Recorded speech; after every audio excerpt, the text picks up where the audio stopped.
loud. There we go. Okay. All right. No guarantee that the sound is going to be this great because I believe I'm using my computer microphone, but I'm going to turn it up at least. And at least I can hear Cindy, and that's what's most important. So welcome to She Became Visible. And Cynthia, she was my very first guest. I believe this is episode 8 or 9, I'm not sure.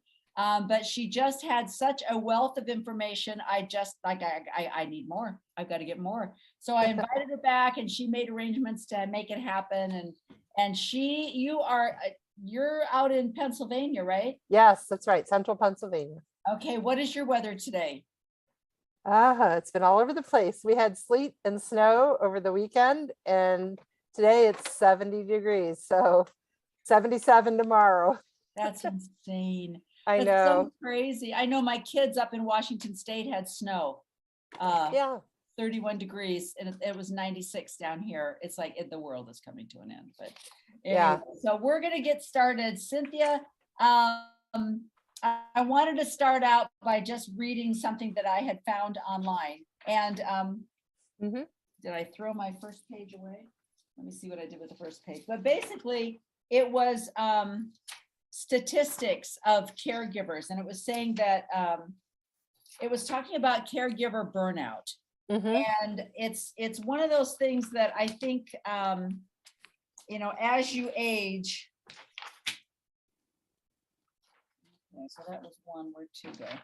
There we go. So as you age, sometimes your caregiving involves taking care of your parents and taking care of your children, and you still have a job, and you still have maybe a partner of some kind, and that's where the stress comes in for caregiving.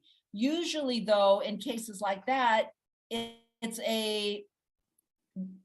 a timeline, 1 or 2 years, maybe 5 years, something like that. And I've often heard people reflect back on the time that they had to have mom move in or dad move into the house, and they had to be a caregiver. And I don't know how these women do it if they've got a full-time job and now they've got a dad that needs care, and it's just crazy. But the statistics were showing that 80% of long-term care in the United States is provided by unpaid or informal caregivers.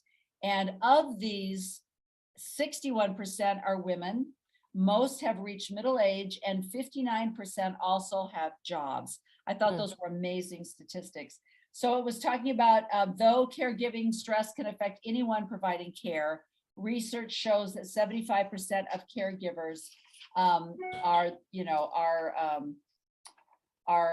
like I said, they're trying to do everything. They're trying to do the kids and the job and the whole thing. And so, of course, the recommendation for anybody that's under any kind of stress, they recommend that we take time out, that we get a break, that we go for a walk. And I think that there are certain kinds of stress, like, for example, if you have some kind of a very high stressful job and you're sitting at your computer and you're on a deadline and you've got to get this out and you're just going crazy, taking a break, going for a walk, and maybe just letting that works. Yeah. But for long-term caregiving, and I'm not talking 2 to 5 years, I'm talking 25, 30, 40 years. Right. That oftentimes the bath, the book, the private time, the go for a walk, get some exercise, watch your diet, it doesn't work.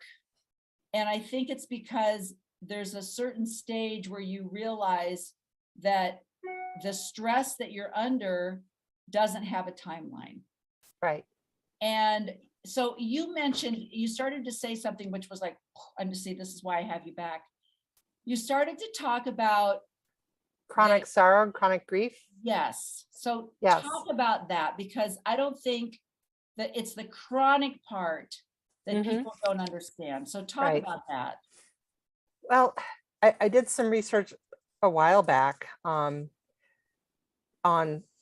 parents who have kids with disabilities and on caregiving in general. And it talks about how when your life changes in ways you're not expecting, it's a loss, and it's not something that you can just grieve and get over, because it's being brought up again over and over again. Like every time there's a new milestone, first it was like my kids weren't walking and our neighbors' kids were running around the yard, and then going to school, and you go in and volunteer in the school and your kid's not reading, but the other kids are reading and running to the library. And so every time there's little reminders of how life is different than what you expected. And I'm not saying it's bad different. I'm just saying that sometimes we have to give up the dream that we had, and we have a different dream, but it keeps coming up in different ways. So the stage I'm at now, my sister's got grandchildren and really enjoying being a grandma. And I love seeing all those little great nieces and nephews growing up and enjoying the baby giggles and the birthdays and fun trips with grandma to the zoo. And but at the same time, I'm sad that I'm not going to have that, and that my life path is different. I get to enjoy other things, but there's some level of chronic grief that goes on. It doesn't mean I'm depressed. I'm allowed to have these feelings, and I have to keep reprocessing them. I think under other circumstances in life, when things come up that are stressors or whatever, you deal with it and you move on, and it's not still there, it's resolved.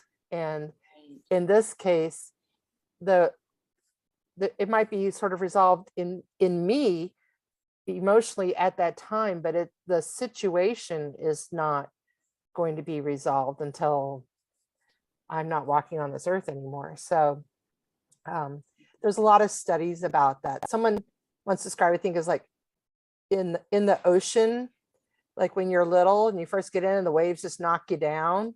That's like the initial onslaught of the grief.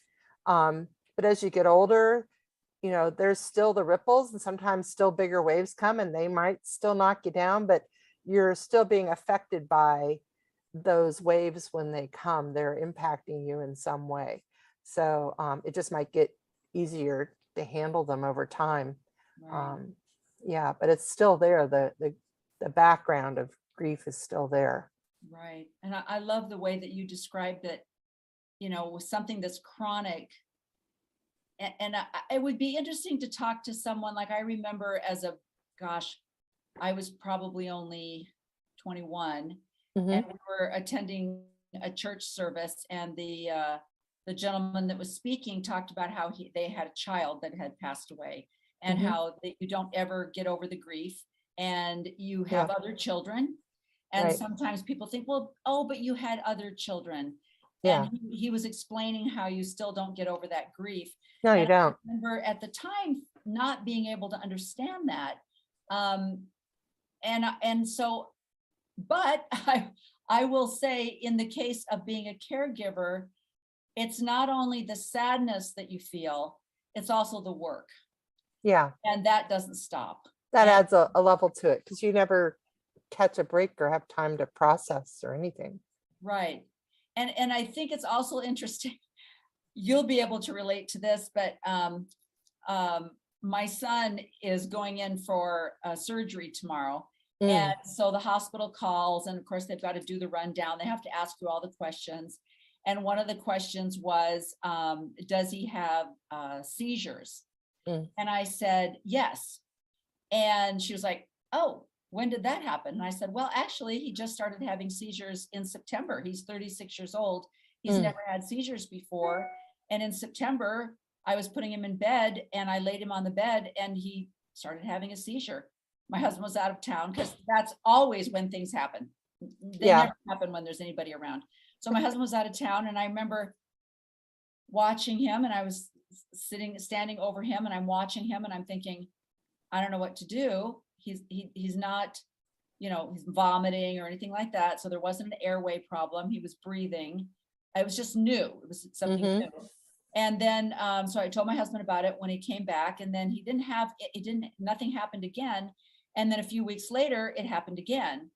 And so then I started calling. Well, I better call. So I called the doctor, and of course, you know how you have to have a referral. And so you get the referral, and then you call the doctor, and I'm trying, this was last year. So there was still the whole, we're going to do video doctor's appointments. We're not going to do real Okay. life ones.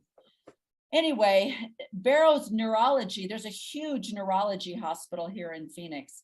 And so I thought, oh, wow, what a blessing that I live in this place with all these neurologists. And I called, and they said, well, they only see patients on Thursday, and this particular neurologist can only see you. So there would be probably the end of the month. And I was like, wow, okay.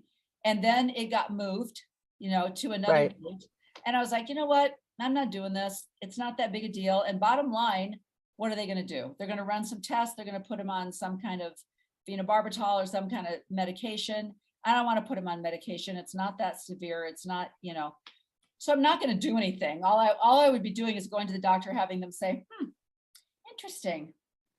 Well, let's just keep an eye on him, that kind of thing. So I'm like, yeah. So anyway, so the hospital calls yesterday to do a thing. And when she kept saying, does your primary care doctor know about? Anyway, so it's just other people's reactions to things that we have learned to really kind of grade. I'm going to give this a 1 to 10. We've decided it's a 3. And it's not going to rattle us because we've had other things that have rattled us more. And that's surprising to other people.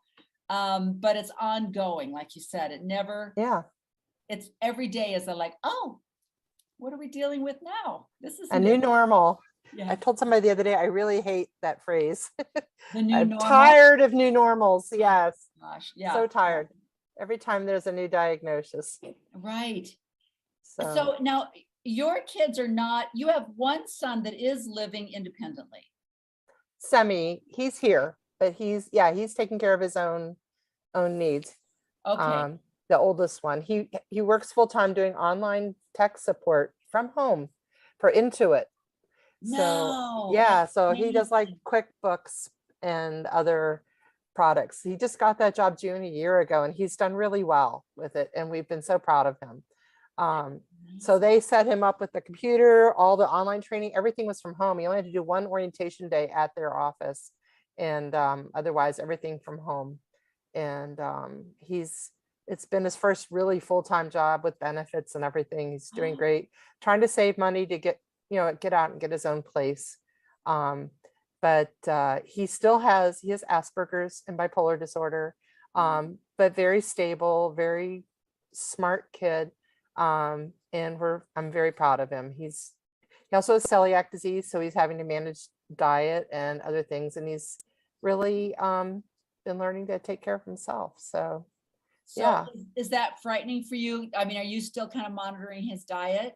No, he lived in what we call a rehabilitative residence for like 2 years here after high school, where they work with people who have different mental illness to be independent and take care of themselves. They have a coach that lives in a house nearby. So he did 2 years, hard years of working on taking care of himself, budgeting his money, doing his own grocery shopping, doing his own cooking, learning to live with 2 roommates and keep the house up and all of that. So when he graduated from that program, he moved home because finances and places to live, but we've maintained that routine here. So he takes care of his own cooking, his own doctor appointments. He arranges with me if he needs a ride somewhere because he doesn't have a driver's license yet. But he schedules all of that and is living as independently as possible, just happens to be under the same roof with his family. So that's fabulous. Yes. Okay. So you're not having to cook meals or monitor his gluten or anything like that? No, he's doing that himself. Plus, if he has a gluten exposure, it gives him some pretty immediate feedback in how he feels that day. So he'll get pretty sick. So he's good about reading labels now. And it helps that both of my sisters have celiac. So especially my middle sister, she's been able to kind of mentor him and share recipes. And when they came when did they come in the fall for a Penn State home game. She took him into my mom's kitchen and was showing him how to make her cinnamon roll recipe and all these other things that she does with her gluten-free recipes. So that was Right. great to have that for him. That's way off topic, but No, that's yeah, another diagnosis. Like 3 years Yeah, ago, we found out he right. had celiac, and it just Right. keeps, there's always, it's a moving target. Right, There's right, always something new. Our kids are right. complex and we're figuring it out. Right. Um, So now when you talked about that program that your yeah. son was able to do, how Mhm. did you find out about that? We, he had to have certain diagnoses to qualify. He had been involved with the mental health supports here in our county. He had been at risk of being hospitalized in the year or two previous to that placement there. And we were, with him graduating high school, we were looking at what were the next steps for him. And the county worked with this agency, and we were able to meet with them and come up with a plan for him to be placed there and living there. It was like a mile from our house. It's actually really close by. Wow. This one agency owns a row of townhomes. There's like 6 of them, I think. The house in the middle is where the staff is available 24/7. And then they've got 3 people in each of the townhomes who are consumers with mental illness, and they're working with the staff who's like their coach on managing their own conditions and getting the right supports in place and getting employment or counseling or whatever they need. So it Wow. was great. So if there was somebody living, not in Pennsylvania and did it help that your son had had a diagnosis throughout his educational system? Like, I think so. okay, It helped in that people knew that he had a mental illness. It wasn't just Asperger's, and he wasn't just being a brat or something, that right, he had bipolar disorder. So when he ended up in crisis, it wasn't, we always hear these horrible stories of like the police coming and right, there right. being an incident. We didn't have that experience. He was already registered with our local crisis line. So all we would have to do is call the crisis line, and they would send out a trained mental health worker to come and Wow. assess him. And that was it was after a little crisis like that where we were able to get him to stabilize and not have to be admitted to the hospital, that we were able to work with the county to get him this rehabilitative placement for his long-term goals of Okay. being able to live independently.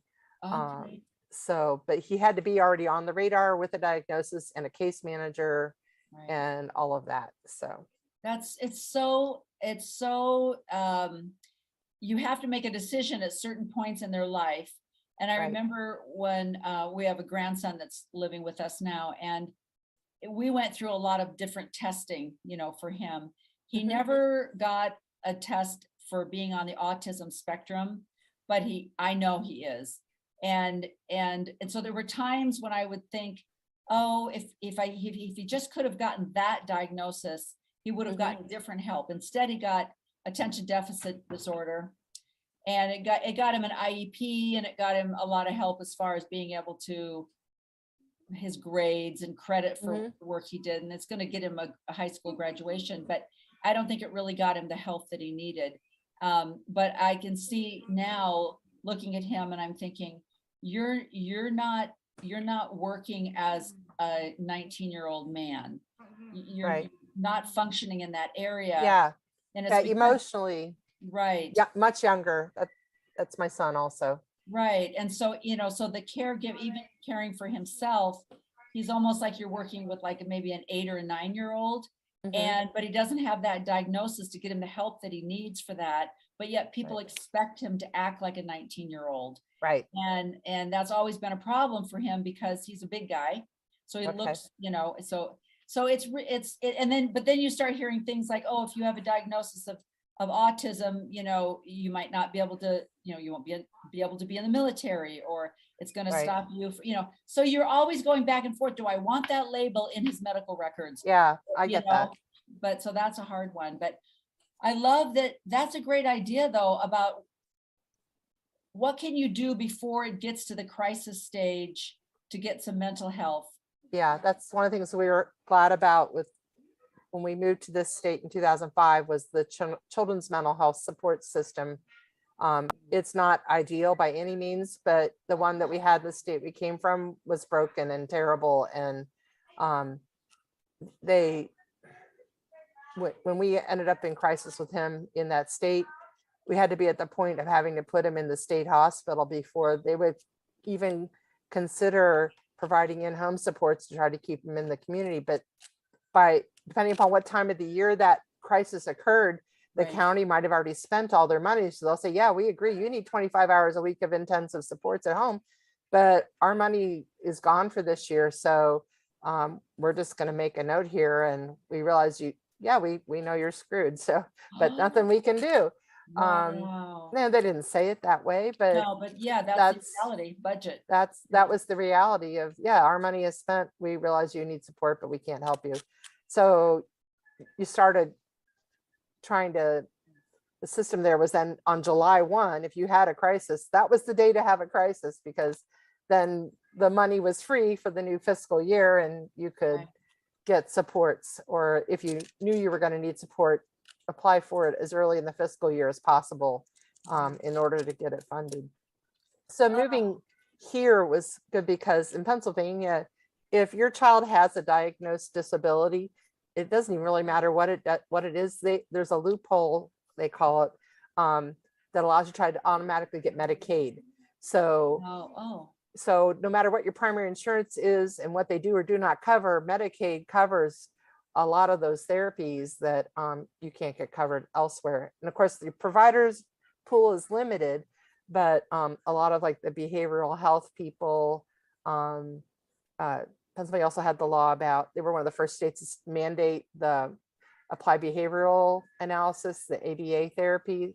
And because prior to that, insurance companies wouldn't pay for it. So, but in Pennsylvania, if you had a child with a diagnosis, Medicaid would cover all that stuff. So, so the crisis line, the case management, all of that was there for him once we moved here.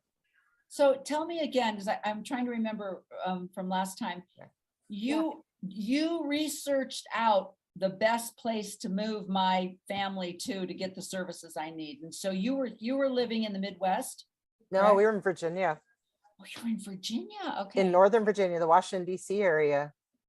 Which blows my mind. I know. Washington, D.C. should just be like overflowing with programs. And well, the city of D.C. itself is not good at all. And then Virginia at the time was 49th out of the 50 states in spending per capita on children with disabilities. And like I told you, like the mental health supports, we had to be ready to place him at the state hospital in Staunton 3 hours away before they would even remotely consider. So he had to be very unstable before they would even consider it. And then if there was no money, we were out of luck anyways. So the funny thing is, though, the state that we moved to and the school district here that is so wonderful is my hometown. So oh my gosh. yes. Okay. So I knew like you packed up the station wagon and drove into who knows where. No, I knew it was a good place to raise your family. Okay. It just, the question was, were these other supports going to be there? It's in the middle of nowhere, but so I have to drive for medical specialty stuff. If we go to Pittsburgh or Harrisburg, Hershey, Philly, in this little rural area, the specialties aren't there as much, especially pediatric specialties. But they're all adults now. So we're finding, the adult specialists there are. So that's a lot easier for us. That was, I remember that being, once they turned 18, we had to get legal guardianship for him. And even dealing with my grandson, he's 19, he's an adult, he's just finishing up his senior year, but he doesn't need any kind of adult signatures on anything. Right, because he can make decisions. Yeah, because legally he can make decisions for himself, and yet he can't. And so that's the hard part when doctors, and I'll go, let me give you his phone number, because you're not going to talk to me, but can I Right. just tell you a few things before you talk to him, you know? Yeah. But oh my gosh. Okay, so your other son and daughter, they're also living at home. Right. They are also out of the school system, correct? Yes, they are now. Yeah. Okay, so what kind of a program do you have? What's set up for them? Uh, well, we've been kind of, COVID's been hard. So, Oh, yeah. you want me to talk like before and Yeah, yeah, the uh, reality, yeah. yeah. Well, before times, uh, In the Christopher old had days. a community-based day program that he went to on the days that he wasn't working. He had a job at the bowling alley that he loved. He had a job coach that was supporting him there. I would hear all the stories every night of everything that happened at the bowling alley when he came home. The day program was one of the few in our area that's like 100% community-based. It was great. They would pick them up every day, like 8 o'clock. They went to where their center was, but they didn't stay there. They had like a cafeteria menu of, here's your options for today. We can go to the library. We can go volunteer for Meals on Wheels. We can go fishing at Fisherman's Paradise. We can do go volunteer at the thrift store, the faith-based thrift store, or they had all this menu of things they could do for the day. And once a week on Tuesdays, they would go bowling. And so they had a 3-to-1 ratio with staff. And once they got reorganized, they would shuffle out into the cars and go off with the staff member for whatever they were doing all day in the community. And they go volunteer at different events, and and sometimes they'd have field trips. They'd go to like a zoo or something. And he did really well there, and we loved that for him. And people in the community knew him and recognized him because he was out serving and doing things and participating in our community. COVID kind of shut that down. They eventually started back sort of on a altered basis, where then you had to wear a mask all day. They had to have 3 consumers with 1 staff assigned, that they stayed together like the bubble. So he lost that choice over what his activities were, because he had to do the same activities everybody else in his bubble were doing with that staff member driving them around. You're having to wear the mask for 8 hours, except for when eating. And it was like, what if I don't like the 2 other people assigned to my bubble? He started having some anxiety and some refusal about going. And I think also the whole COVID thing was making him anxious about going out in the community. So he stopped. And in the same time frame, we also lost the habilitation aide that we had to work with him from home, and do community-based or work with him at home on organizing his room and doing his chores and all of that. So we've had no services at all now for almost a year, and no supports. His sister was in a similar program, but she's got more chronic health issues going on, and she's had to step back from just about everything. Her quality of life is very altered. We've got a new diagnosis in the last 3 years with chronic vomiting syndrome. It's like a variation of migraines. So she just gets sick and she doesn't know when she's going to get sick. And sometimes it's multiple times in a day, and with abdominal pain. Just not a good thing for her to be able. She never knows like if she can go out and commit to anything, because she might start feeling bad 20 minutes before it and not be able to go. So we're very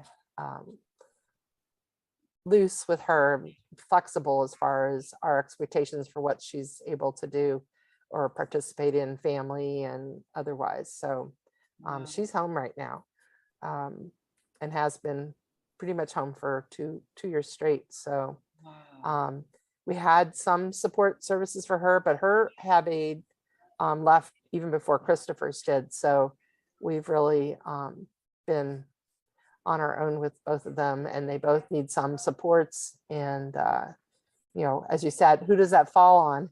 Yeah. So Yeah.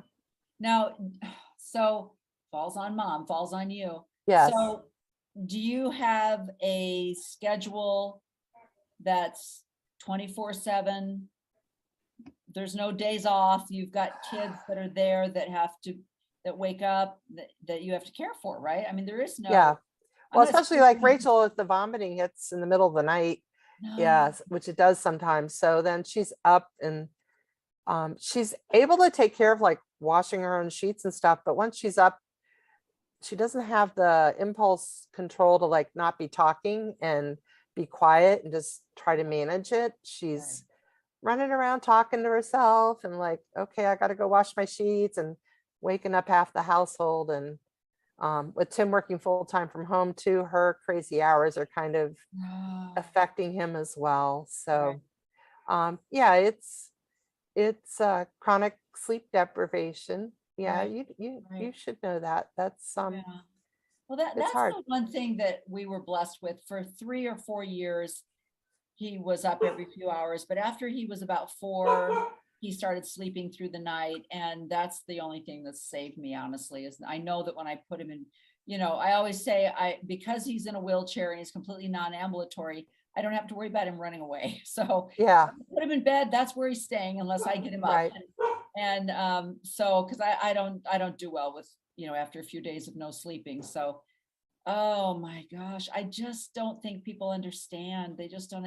And I Right. think it's very fascinating too, the how COVID affected not just the kids in the school or the guy at work or right now I've heard that China, Shanghai is locked down again. Yeah, they And are. I heard that and I was like, well, but you're a guy and you have a full-time job and you're there in Shanghai and it really sucks. And it was scary. I mean, there were some scary things. He was talking about running out of food and stuff like that.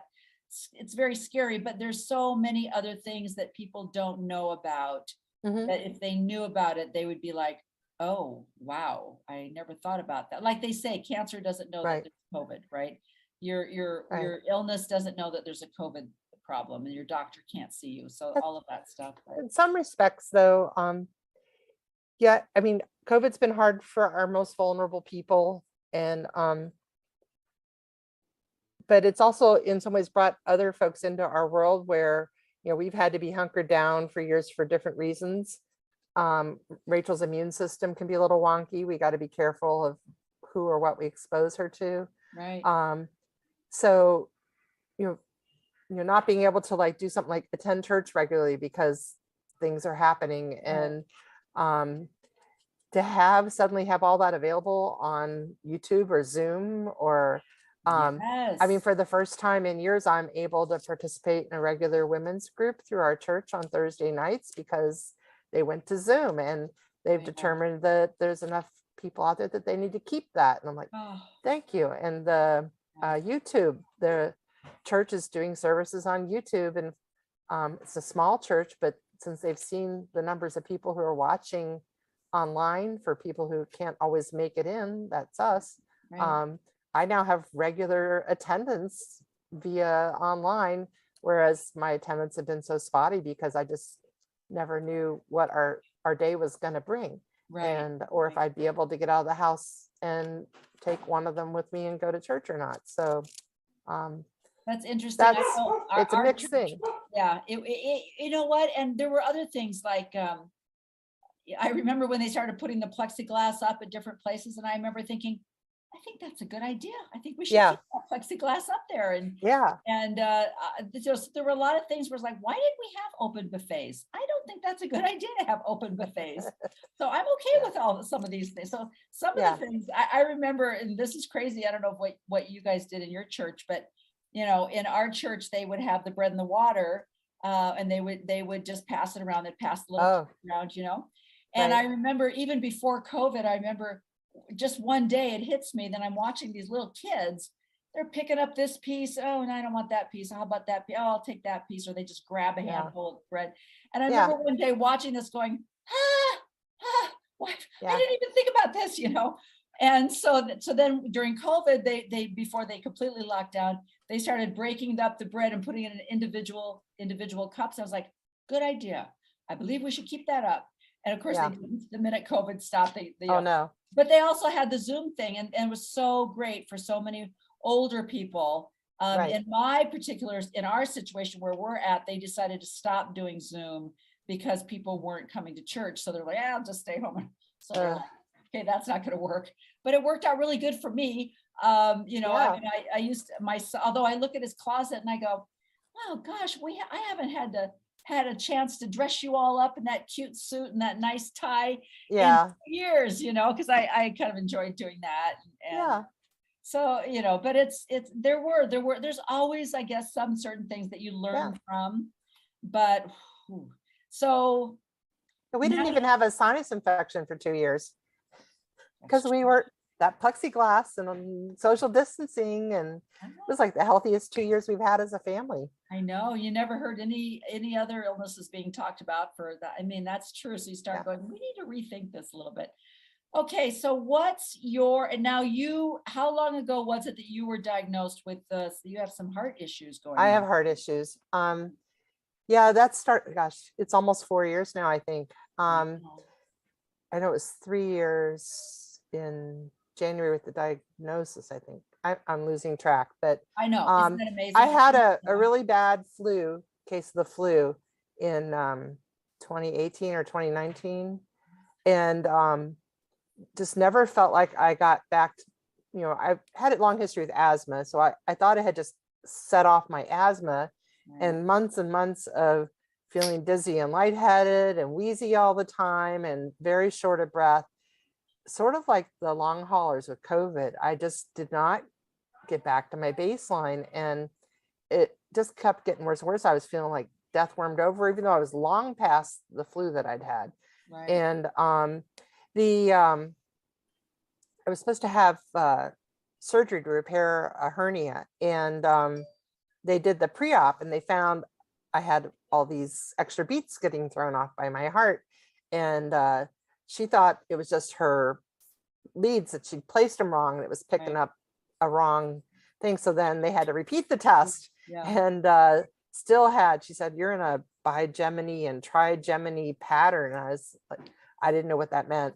I was like, I feel fine, but I said, I've felt these fluttery things. I thought it was like upset stomach or something, or was wheezing in my chest. I didn't know it was actually my heart fluttering. If I hadn't been having the elective surgery, we wouldn't have picked that up, and I wouldn't have gotten a referral to the cardiologist and the pulmonologist, because I kept saying how I felt like I was going to pass out just walking from my back door to the car. Right. And they stuck me in a monitor, found out my oxygen when I was weight bearing was dropping into like the low 80s. And I was like, well, that explains why I'm like, the room starts going black. Right. And then they found this heart pattern and put me on oxygen and told me to stop having caffeine and stop my ADHD meds. And so all the things that kept me going when I'm sleep deprived, I couldn't take anymore, and can't stay as organized as I used to. But the cardiologist was great. He found a medication that's normally used for blood pressure. I don't have a blood pressure problem, but it helps chemically alter the way my heart is beating, so that it's beating, draws out the beats and doesn't do the extra little flutter beats in the middle. So that has been a big help. I'm still needing oxygen when weight bearing, especially when I'm seated, it's not so bad, but when I get up and walk around, I need like 2 to 3 liters of oxygen going. So do you think that the flu that you had, that there was some kind of a virus? That's our theory. We just don't have there is no like visible damage to the heart muscle, but the theory is that the cardiologist said he had kind of seen that before, that the virus did some kind of damage in there, to whether it was the nerves around your heart or the muscle or whatever, that it had done something changed there. And so it wasn't beating the way it should. I'm not processing oxygen anymore the way I should. And it's helped some losing weight. I had major surgery last summer. I had a gastric sleeve surgery. In fact, the last day of Chris's hab aid was the day of my surgery in June last year. So I came home the next day and we had no supports, and I was home recovering from surgery. So yeah, I know. Like, Fortunately, we get had out of plenty. bed and go take care of that. It's like, well, let's just talk about the fact that I'm I cut just had, yeah, I just had major abdominal surgery. Yeah. off. But that's been a big help too. It's been part of my journey is now I've lost like 80 pounds over the last 2 years. Wow. Because it's helping. I've been able to reduce how much oxygen I need, but it's not 100% yet. So Right. hopefully I'll keep working on it. That, and I was so impressed when you told me the story a bit before about how your brand new little baby girl is like 4 months old, your husband passes away. And I Yes. don't think, if I remember right, I don't think you had gotten the diagnosis, or no, you knew right away when she was born because Because of her brother. Yeah. They both have microcephaly. Right. So Yeah. you were like, uh-oh, here we go again. But Yeah. so you had a little bit of preview of coming attractions, but now you've got to deal with the grief of losing your partner. And but then when you told me that you went back to school, Yeah. and, I was so impressed with that, because I mean, that's what it's all about. The fact that you were like, all right, I've got a family I have to support, I have kids I have to take care of, I have to have some kind of credibility, in order to provide for my family. So have you retired from that, working with a special ed? Are you completely retired from that? I've had to go out on disability now. It's been 3 years now. So I'm out. And I'm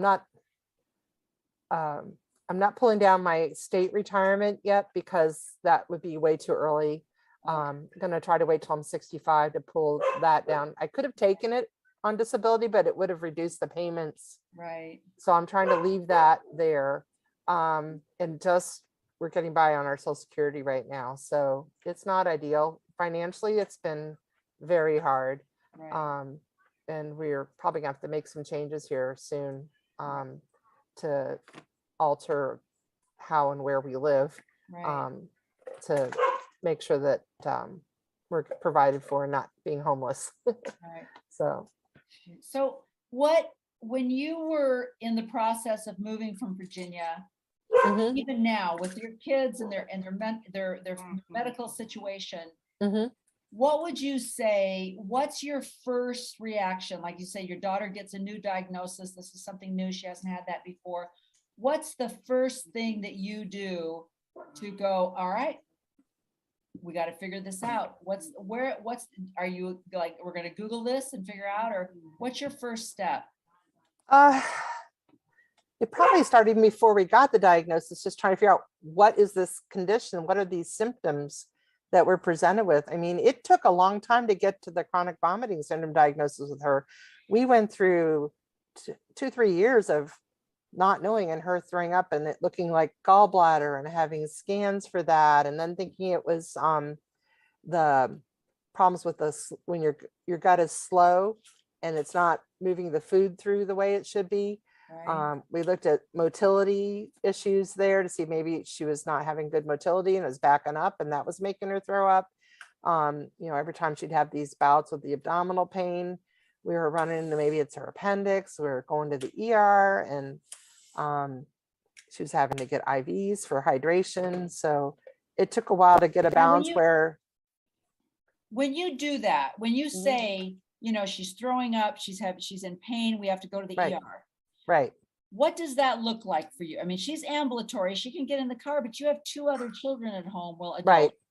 So do you throw them in the car as well? Or what are they able to stay home by themselves, or how do you handle that? Well, the oldest one can be in charge for a while. He's able to do that. Okay. So then her brother, his ISP, which is the individual support plan, the way we've said it says that he can be home for like an hour on his own. If we have a plan for what he's doing, he knows, like, okay, this X hour, I'm going to be working on my laundry, or I'm going to be doing YouTube on my phone, or if there's a plan for what he's doing, then it's good for that little bit of time.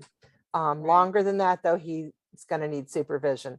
And his brother's here if he needs help. If there is no brother at home as a backup, in the past, I would try to work it out to go like call my parents who are now not as able to do things, Right. and have him go visit grandmommy and granddaddy while I take Rachel to the ER, or just, yeah.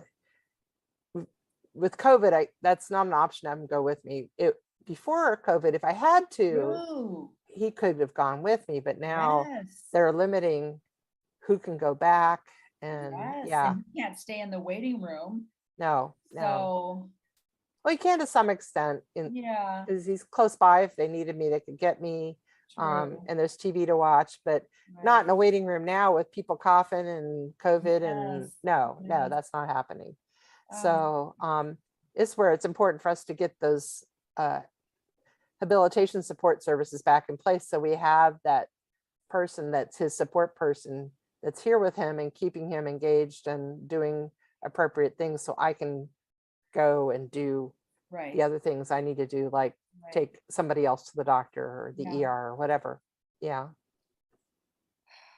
If emergency comes up in the middle of the night, that's actually good because they're all sleeping and I don't have to worry about them. I can just take her and go. Well, and I also like what you were very honest with saying how it wasn't like you took her to the doctor and they went, oh, gee, I wonder if it's chronic vomiting syndrome. You had to No, go through, maybe it's her gallbladder, maybe it's this, which we all do, right. so that's why they call it practicing physician, so Yeah. it's a matter of, running all the tests and this kind of Yeah. thing, and then waiting and waiting and waiting, and they don't know, you have Right. to, you're on the team. Well, and every time you schedule one of those tests, it's like 2-3 months out before they could Yes. even get you in. I mean, while she's in pain and she's having all Yeah. these problems, and she lost like 40 pounds in a matter of like 6 months. And thank goodness we've got the weight pretty stable now. I should have invested in Gatorade when all of this started, but Yeah. the hydration drinks are really helping a lot, and altering her diet to keep it very bland, to things that she can keep down better. Just, yeah.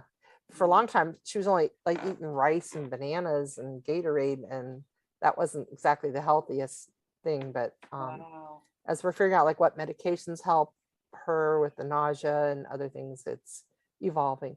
And this particular diagnosis is a diagnosis of exclusion. It's sort of like we have to rule out all these other things, and then what's left is, okay, we think it's chronic vomiting syndrome.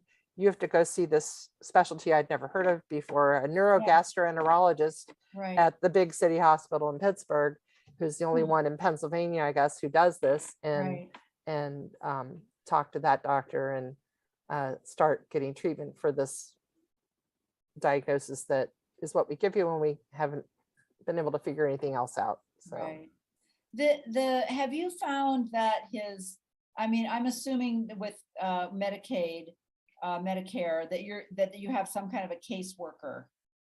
Do you have a caseworker that like checks in on you? I have yeah, that. TJ's on Medicare now, and so I have a caseworker that calls every 3 months to make sure that everything's okay, which is great. She's amazing. Do you have something like that? I don't have it through Medicare, but because they're both on waiver funding, I don't know if you know what waiver is. No. Waiver is what pays for all the in-home supports. It's a Medicaid program that is not income dependent, that helps pay for individuals with intellectual or developmental disabilities or physical disabilities be able to live in their own community and not be institutionalized. So they have a case manager through the county who's called their supports coordinator, and she checks in. She has to visit. It's been virtual for 2 years, but monthly we meet with her, and then annually we develop their plan for what their support needs are, and keep her up to date on the medical stuff that's going on and everything. So should anything ever happen to me, there's a whole plan out there with a wealth of all their information, the medications they're on, who their doctors are, what their diagnoses are, what support needs they have, what are the goals that we have set, what are the things that they like to do, what are the things you should avoid doing with them, because that's not so good. It's all in this one big plan called an ISP, individual support plan. So that person's there. I Do you believe think- there's medical case management available through the insurance. And I took advantage of it one time with Chris when we were going through some seizure stuff with him. But it honestly, they didn't have a lot of help for me other than what I'd already found out on my own and the Yeah. specialists. And Yeah. so, Just more of a checking up, make sure that yeah, you're still disabled. You're the ones yeah, that got miracle cure yes. overnight. Yeah, that's all. They're just Yeah, checking to like make Social sure that, Security every 5 years wanting to make sure you're still disabled to send you that money.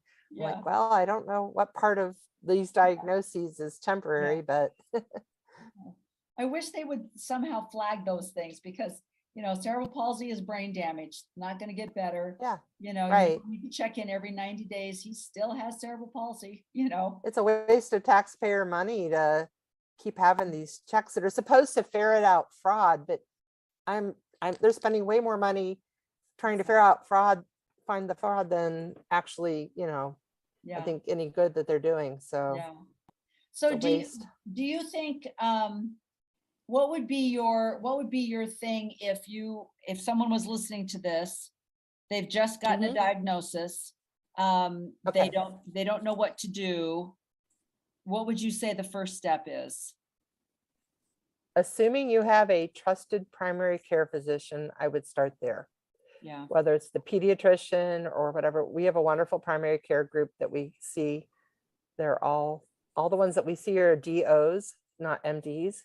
Oh, And it's very holistic in approach. I credit one of them with catching Christopher's esophagus issues, that I thought it was just autism and a food sensitivity. right. And he's like, no, I hear funny, weird things with the esophagus going on here. We think you need to go see the gastroenterologist. And that led to finding out he was having this whole food allergy that we didn't know, where his esophagus was swelling up and not having like hives. And that literally, when he was gagging on the food, he was literally choking on it because his esophagus was swelling up in reaction to that food. And sorry, I'm way off topic again.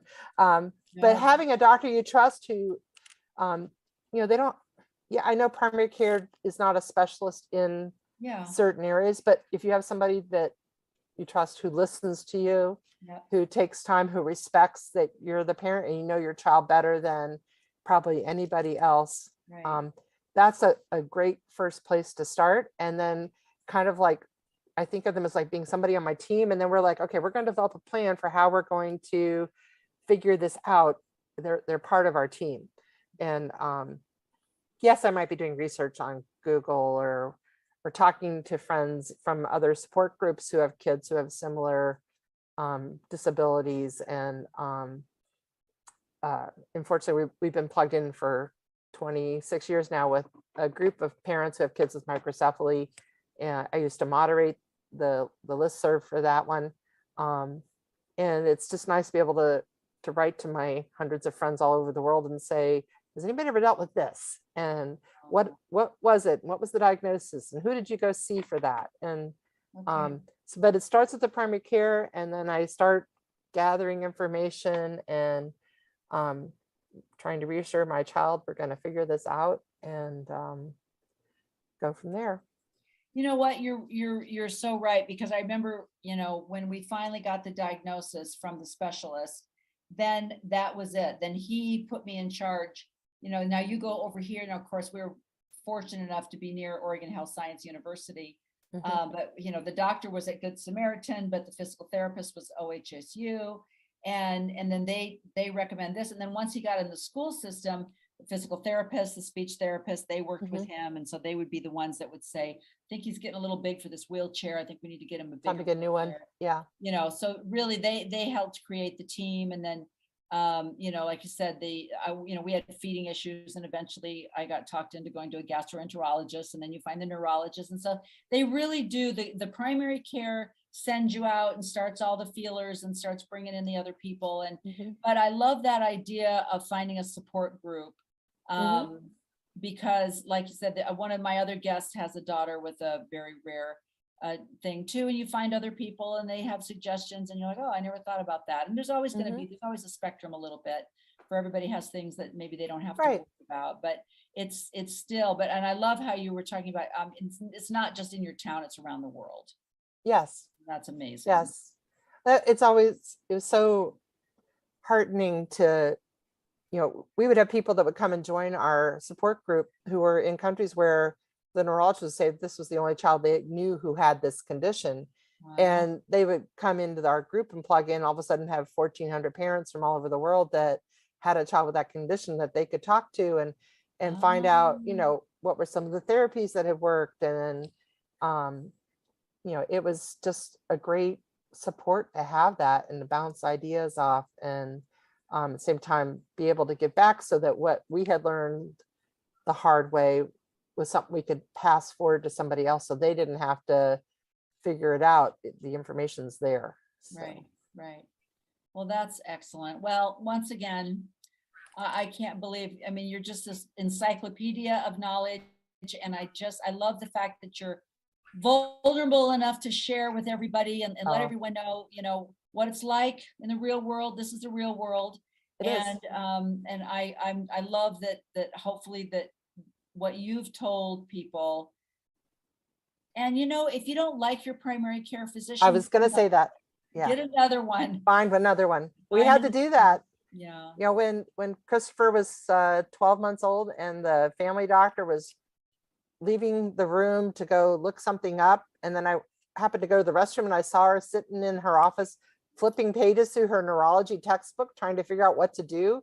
I was like, okay, we're going to go find a pediatrician who has experience working with kids with microcephaly. And we did, and we found a wonderful pediatrician, you know, not even that far away. And all of a sudden we were getting referrals to early intervention and things that we weren't getting with the other doctor, who was trying to say, oh, this could be normal, we'll wait and see. And everything I know about early intervention now is the sooner you start it, the better. Get those therapies going. So yeah, if you have a doctor that doesn't listen to you or doesn't respect you, it just kind of brushes you off or acts patronizing, it's time to find somebody else. Find someone that will really work with you, be part of your team. That's so true. What I think, if I remember correctly, what you said was, we keep trying to get Virginia on these things, and she's, you know, she lives in a different time zone, and yes, you know, it hasn't worked out yet, but one of these days we're going to get her. But I remember you saying that you found friends through the Facebook group that you had. Yeah. Jenny's one of them. Yeah. And I love that you can have that connection. It's something that other people, you know, didn't have. And I don't think people understand the isolation, what isolation does. Right. I just had my naturopath. I don't take TJ there, but for me, he said he had a client that had a wheelchair accessible vehicle, but then it started breaking down and started having problems with it, and it couldn't get it fixed. And before he knew it, he didn't have transportation. And so he was so isolated. He's finally checked himself into like a nursing home, because, you know, all he needs is a car. All he needs is a car. That's terrible. To get him out there. And you know, it's the isolation that these chronic illnesses, like you said, you have a daughter that has an immune system, and it's the isolation that is so depressing and discouraging. And and then, like you said, and then I remember even when TJ aged out of the school system, and like you were talking about your son that enjoyed that day program that he went to, and now all of a sudden he's at home. Where's his friends? Where's his activities? And now he's isolated. He's at home. Right. And, it's hard to get him back out there too at this point. Yes. He's kind of become a hermit. Right. Well, all right. What do you have planned? What does Cindy have planned for Cindy? Anything? Oh. You said that once everybody goes to bed, you have a little bit of time. Oh, yeah. My guilty pleasure is playing video games. I have some online friends, and I enjoy all the Harry Potter stories. So there's some games that I play, and some nerdy friends who have podcasts that I help moderate their Twitch streams and stuff. So that's excellent. Yeah, no, it's good. And this one of the things about becoming widowed was that I had to kind of rediscover who I was before I was married, and there were things I had set aside, hobbies that I hadn't done in a long time. And every now and then I find comfort in starting some of those things again. So like playing the piano or just listening to music, or this past year I took up knitting after 40 years. I hadn't knit. and I made the kids for Christmas all their own wool hats. And now I'm working on a rather complicated mitten pattern for my daughter with kind of a Fair Isle 2-color yarn thingy in it, and trying to build my skills. I have a goal by the end of this year to make myself my own Icelandic wool sweater. So I had one years ago, but so I've set a goal for that. And yeah, I'm just working slowly toward, I made the hats first. That was something simple. Yeah. Now the learning to do the stranded knitting work with the mittens is leading to eventually doing the stranded knitting work with my sweater. So I yeah. love that, because you and one of my other guests said the same thing. It's trying to remember who we were before we don't lose that. Yes. And then you go, wait, I loved that. Yeah. I'm going to do that again. That's such an important thing. I don't know.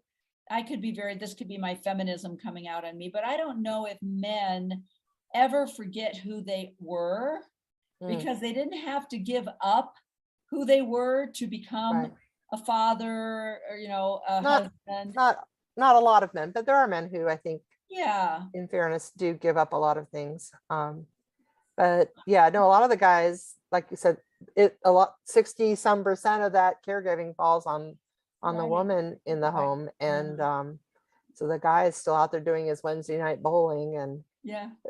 Well, Mom listening to these guys talk, sometimes I'll listen, I'll overhear a group of men talking over some event or something, and it's like, I don't think you guys ever did get out of high school, because that was a long time ago that you were the quarterback, or whatever they talk about. I don't often hear a lot of women going, when I was that, in high school. They've maybe moved on a few years. In defense, though, I mean, I just spent a weekend in Pittsburgh at the USA Disabled Hockey Festival with a whole lot of dads who are there with their kids with disabilities in their ice hockey programs, being supportive, helping coach, helping some kid with autism get his hockey gear on to get out on the ice. There are wonderful guys out there who are committed to their kids. Absolutely. And maybe they get to share their love of ice hockey with their kid, but it was there are good guys out there. I don't want to bash them all, but I also know a lot of marriages that broke up because the dad couldn't handle that and basically left the marriage emotionally. And when some guys, when it's not something they can fix, they are, they have no coping mechanism for it. Right. Yeah, exactly. I have seen both, and it definitely isn't gender-based. I have some women that I know that also walked out of situations. The same. So yeah. It's definitely just what you're made out of. So, well, thank you so much. Yeah. Once again, I've been fed. I appreciate your time and your knowledge and your sharing. And same to you. It's just amazing. So unfortunately, I think we'll probably end up talking again one of these days. You work it out with Virginia. I want to hear more about the hockey. Okay. Put your pictures up on the podcast. Oh yeah. That's so beautiful. Yeah, we have to get Jenny on.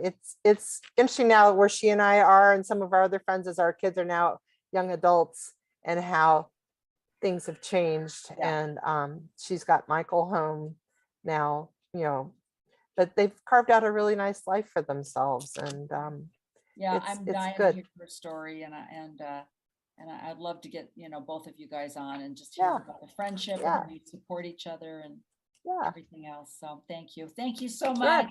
Thank you. We'll talk again. All right. Hopefully there will be some kind of sound when this is right. Yes, I hope. I don't care, even if there wasn't. We had a great conversation. So there you go. Thank you so much for your patience through the audio issues. Bye.